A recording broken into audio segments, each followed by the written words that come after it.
નમસ્કાર મિત્રો, સ્વાગત છે અમારી YouTube ચેનલ ઉપર એક નવા વિડીયો સાથે। હવે મિત્રો, માનો કે તમે તમારો ફોન જોવો છો, અચાનક એમાં એક મેસેજ આવે છે કે તમારા ખાતામાંથી હજારો રૂપિયા ડેબિટ થઈ ગયા છે। તો તમને કેવું લાગશે કે કઈ રીતે મારા ખાતામાંથી હજારો રૂપિયા છે તે ડેબિટ થઈ ગયા, અને આવું તમારી સાથે ક્યારે પણ બની શકે છે। ઘણીવાર તમે સાંભળ્યું હશે કે સિમ હેકિંગ, બેંક ફ્રોડ, આવા કોઈના ખાતામાંથી હજારો રૂપિયા કોઈએ ઉઠાવી લીધા। એવામાં તમે ક્યારે વિચાર્યું છે કે હેકર્સ તમારા ફોનને કઈ રીતે હેક કરે છે અને તેમાં તમને કઈ રીતે ફસાવે છે, કઈ રીતે તમારી ડિટેલ મેળવી લે છે, અને આ બધું કઈ રીતે શક્ય બની શકે છે? અહીંયા એ જાણવું ખૂબ જ જરૂરી છે કે હેકર્સ એવી કઈ રીત અપનાવે છે જે તમારા ફોનને હેક કરી લે છે। તે જાણવું તમારા માટે ખૂબ જ જરૂરી છે। હેકર્સ તમારા ફોનને હેક કરવા માટે ઘણી બધી ટેકનિક અપનાવે છે। આ હેકર્સને સમજવા માટે એક ઉદાહરણ તરીકે આપણે સમજીએ કઈ રીતે હેકર્સ તમારા ફોનને હેક કરે છે।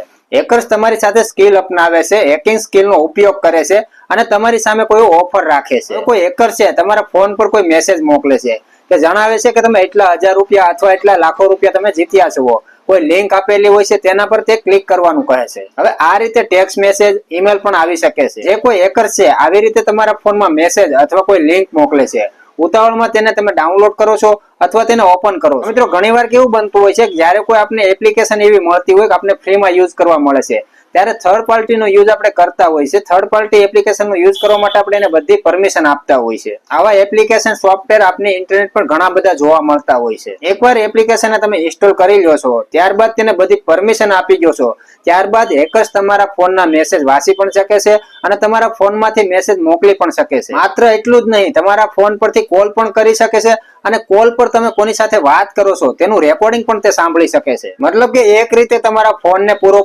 હેન્ડલ કરી શકે છે અને એની તમને પૂરેપૂરી જાણ પણ નહીં હોય। મિત્રો, કોઈ પણ હેકર છે તમારા ફોનમાં જ્યાં સુધી એની એપ્લિકેશન તમે ઇન્સ્ટોલ નહીં કરો, બધી પરમિશન નહીં આપો, ત્યાં સુધી તમારા ફોનને હેક કરવો શક્ય નથી। ઘણા લોકો એવું વિચારે છે કે પ્લે સ્ટોરમાં આવતી બધી એપ્લિકેશન સિક્યોર છે, તો એક વાત ખાસ યાદ રાખવી, પ્લે સ્ટોરમાં આવતી બધી એપ્લિકેશન છે એ બધી સિક્યોર નથી। પ્લે સ્ટોરમાં પણ આવતી ઘણી બધી એવી એપ્લિકેશન છે જેને તમે પરમિશન આપવાથી તમારો ફોન 100% હેક થઈ શકે છે। તો જ્યારે પણ આપણે પ્લે સ્ટોરમાંથી અથવા કોઈ ઇન્ટરનેટ પરથી આપણે એપ્લિકેશન ઇન્સ્ટોલ કરીએ, કોઈ ખાસ ધ્યાન રાખવું કે કઈ એપ્લિકેશન છે, લોકો તેનો યુઝ કેવી રીતે કરે છે અને તેને કઈ કઈ પરમિશન આપે છે। મિત્રો, સવાલ એ આવે છે કે હેકર્સથી આપણે બચવું કઈ રીતે? નોર્મલ રીતે એટલું બધું કોઈ અઘરું કામ નથી। નોર્મલ રીતે અમુક જે સ્ટેપ છે તે તમારે ફોલો કરવાના છે અને તેનાથી તમે આસાનીથી હેકર્સથી બચી શકો છો। ખાસ વાત તો એ કે આપણે યાદ રાખવી કે જ્યારે પણ કોઈ એપ્લિકેશન આપણે ડાઉનલોડ કરીએ છીએ, કોઈ અલગ પડતી એપ્લિકેશન હોય તેને આપણે ડાઉનલોડ ન કરવી જોઈએ। જ્યારે પણ આપણે ફ્રીમાં કોઈ એપ્લિકેશન યુઝ કરવા મળે છે તેને આપણે છોડતા નથી હોતા અને એપ્લિકેશન ડાઉનલોડ કરી એમાં બધી પરમિશન આપણે અલાઉ કરી દેતા હોય છે,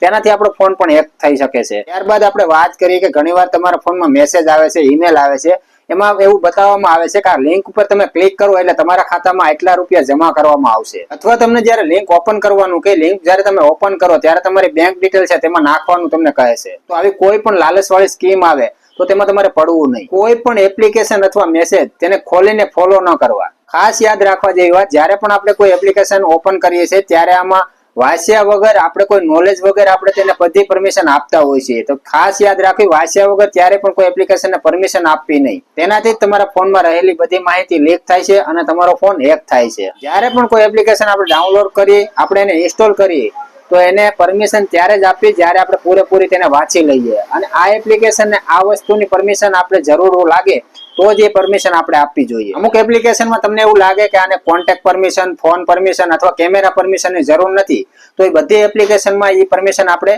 બંધ કરી દેવી જોઈએ। તો આવી નાની નાની વાતો તમને ફ્રોડથી બચાવી શકે છે, પરંતુ લોકો તેને નજરઅંદાજ કરતા હોય છે, બાદમાં તે ફ્રોડનો શિકાર બનતા